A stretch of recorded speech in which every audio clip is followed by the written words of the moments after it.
Hello everyone, this is a video meant to ease out the information from the complaint letter and Stu Fox's Diamond Dog's archive of deplorable behavior.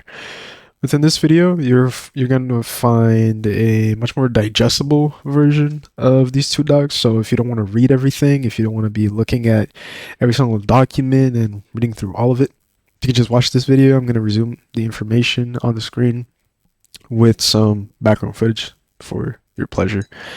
So, as not to make the video any longer, well, let's get right into it. Alright, we're going to start with the complaint letter, and we're going to start with the first part of it, which is about all of the Cipher's incident. So, to make it short, you need some contextualization for the issue.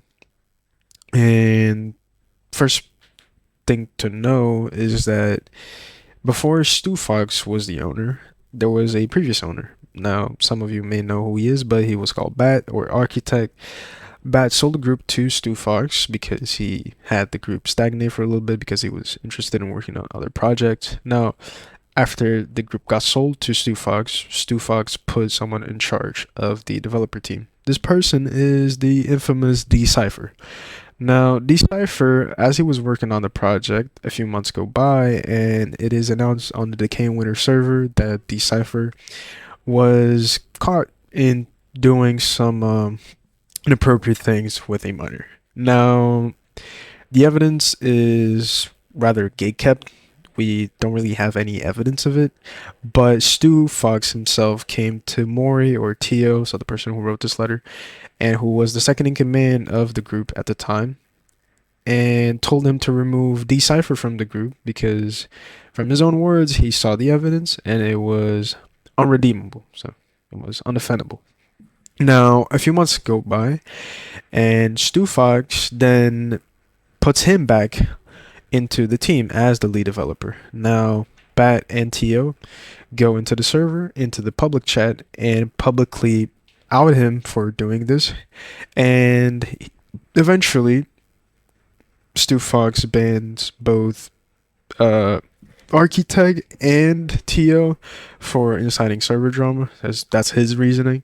And then he goes into a voice chat with some of the community members and he explains that he never saw any evidence and that he never saw any kind of condemning behavior from Cipher's behalf. He even goes further as to say that he has been friends with Cipher for quite some time and that he wouldn't have ever done such a thing. Many people can attest to this. Some of the majors were present. I was present.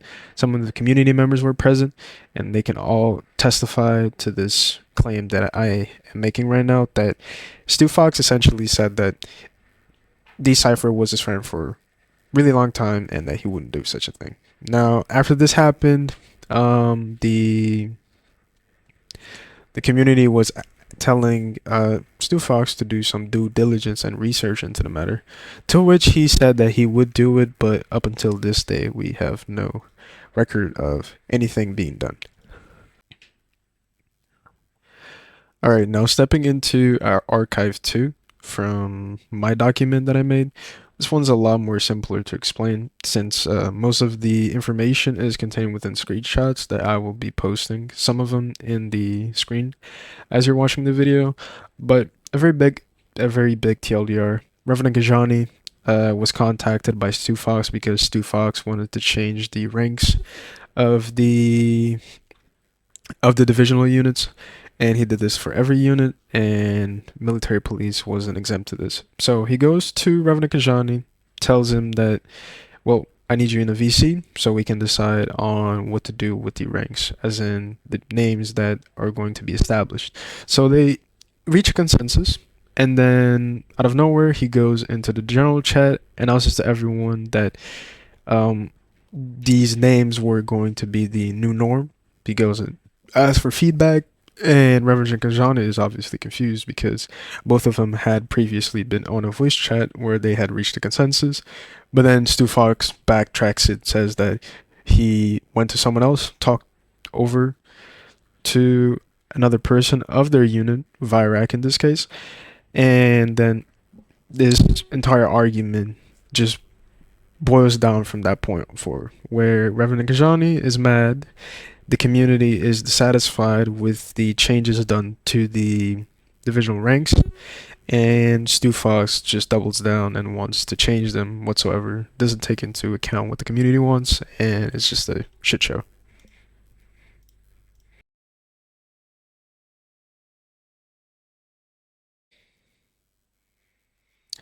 Now, SVU's incident takes a bit more of context, but I'll try my best to summarize it. Essentially, there was two officers left in the community after a whole incident happened between Stu Fox and Architect, where essentially only Johnny and Reinhardt were the officers left in the unit. After this happened, Reinhardt was the major of SOU, and he was supposed to climb to be Ocelot, but Reinhardt changed his mind. He wanted to be Kazuhiro Miller, and so Kazuhiro Miller was given to Reinhardt. Johnny was left as the person or officer in charge of SAU, but instead of climbing as major, since he was the only one left, he was actually replaced by someone named Joshua. Now, Joshua is a bit of a hot topic, but to summarize it, he was a former SAU member who was pretty inactive as a leadership figure. He didn't really do much to the group or contribute much to his division as a SAU major. He only pretty much hosted about like one or two activities of as in like his lifetime of being a major, and he also just didn't really show any signs of life. Now, a lot of IRL issues did happen at the time, which there's nobody to blame really, but we wanted to have Johnny as the major. When I say we, I'm talking about everybody from SOU community. And when I mean everyone, I mean everyone. So we present this to Stu, and Stu says that he doesn't want Johnny as the major, that he doesn't trust Johnny, and a whole lot of other personal issues that he had with Johnny. And we had to go back and forth for about a week where we would tackle the issue and trying to make Johnny the major. And then Stu Fox would eventually just rebuttal with tantrums. He would scream in VCs. He would sometimes even lie. We have several people who witnessed this first-handedly, especially the majors. You can go and you can ask them themselves. But the TLDR of it, we essentially got to have Johnny become SOU major, and we managed to have Joshua kicked from SOU since he was so inactive.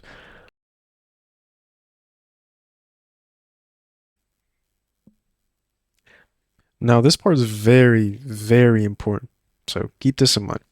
Now, a few days ago, as of the recording, one of the members of the community, a sergeant by the name of Deku, was banned under the accusation that he was doing inappropriate things with his outfits. So he was wearing very NSFW esky outfits, and that got him banned. Now, there was a lot of people that were in the VC during the time of the exposure of these outfits, and then whenever they were discovered in the first place. And a lot of people did agree and concur to the fact that this isn't something that should be allowed in the community, and it is something that we should try our best to keep out. As Tio once did, we should follow example of that. Now, Buku was the person who spearheaded this initiative of getting Deku banned, came to me and asked me if I was able to do it. Now, I told him that I wasn't technically allowed to do that because many of my permissions as a community manager were very, very vaguely established, so I wasn't really sure. So he went to Stu Fox, and Stu Fox gave the Gecko to ban Deku, and then he went to Tim, who was the second in command at the time of the group, and but nothing really was said by Tim. He ghosted Buku, as a matter of fact. So Buku came back to me since Stu was on vacation at the time and couldn't really ban Deku, and I took the initiative and I banned Deku. Now, after this happened, a few hours later, Wolfie comes to me and asks me to enter a voice chat, which I do. And as we're talking, he explains to me that I should give the second chance or the redeemable factor to Deku, stating that I should give him a brief explanation as to why he was getting banned, and to ask him to delete the outfits and to just allow him back into the community. And I explained to him that I couldn't do that, that it was unredeemable because it was degenerate behavior. And the conversation pretty much just went through those same 2 points. Now, nothing was really done out of it. I explained that it wasn't going to be appealable, and that was the end of it. And a few days later, my community manager role was stripped, and I was requested to join a voice chat. Now, nothing was said to me at the time, nothing was explained to me at the time of me getting my role stripped. Only a few hours later, that Stu Fox and Tim get into a private voice chat with me, and they explained to me that Tim was originally supposed to be the community manager, which, frankly speaking, is bullshit, but whatever. Um, this entire thing happened because of some misunderstanding. They said that it would apply on the rules of Diamond Dogs didn't apply to the rest of the Roblox genre, which means essentially that if you were caught doing something outside the group, which is breaking Discord TOS, which is breaking Roblox TOS, they would not ban you for it. So by that logic, I could be having inappropriate conversations with a minor outside the community and they would ban me here. Or at least they could possibly do the mental gymnastics of doing so. As you watch the video, you will understand, or, well, you will try to understand what their arguments were, because they were really weird, but the entire thing happened, the entire fiasco happened between me and them in the voice chat. Now, I did tell them that I didn't want to be part of the staff team anymore, if that was the example that they were going to present for the community, of allowing minors to be threatened by these kinds of people and exposed to these kinds of people. And then, yeah, the situation pretty much ends there. Now, as a final note, not that the video has reached its end, and I don't want to overcomplicate this too much, but this part is not optional. If you want, you can just click X, you can stop watching the video. But if you want to stay, I urge you all that are watching this video, and that if you're an adult, if you're a minor, if you're someone that has the slightest bit of a conscience that holds itself responsible for the things that you're involved within, I strongly urge you to do something about this. I'm not saying that you need to go and you need to riot or you need to harass any of these people that I've mentioned or that are the ones involved doing the inappropriate behavior. Just have some sort of self-respect.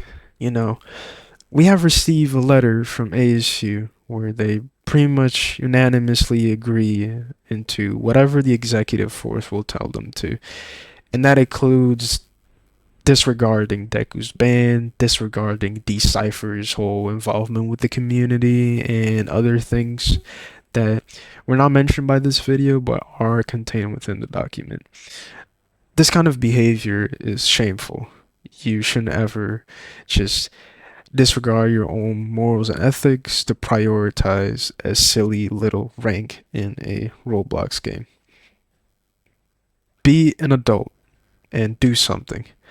Talk to the people around you and tell them to leave this community. If you're not an adult, if you're a minor, talk to your friends, tell them to leave this community. This community cannot be something around for kids or for adults even, as a matter of fact, because it is unsafe by the people who are supposed to protect it from these kinds of vile behavior and vile people.